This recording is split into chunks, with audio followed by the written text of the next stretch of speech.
Sorgerà a Carini il polo d'eccellenza per la sanità tra ricerche ed applicazioni in ambito clinico grazie all'azione del governo regionale. Una struttura con una capacità di 250 posti letto, i cui lavori per la costruzione saranno avviati già nel prossimo gennaio. Ed infatti svelata la visita a Pittsburgh del presidente della regione siciliana Nello Musumeci e dell'assessore alla salute Ruggero Razza. Nella città americana gli esponenti del governo hanno incontrato i vertici del centro medico dell'Università Americana che si occupa dello sviluppo e gestione degli ospedali e degli istituti di medicina in Pennsylvania e nel mondo per prendere visione del modello che verrà realizzato in Sicilia all'interno dell'ISMET 2.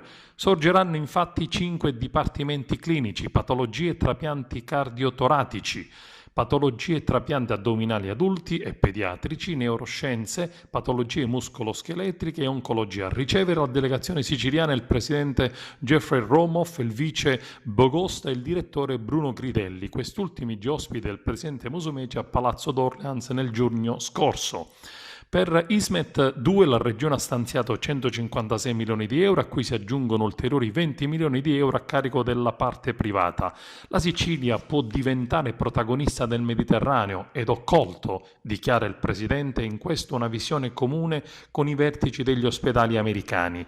La nuova struttura di Carini sarà in grado di generare altri 2000 posti di lavoro. Diventa pertanto fondamentale la formazione di figure professionali che operano in Sicilia nel settore della salute, della ricerca biomedica, delle biotecnologie e della gestione ospedaliera, che verrà attuata in sinergia con le università dell'isola.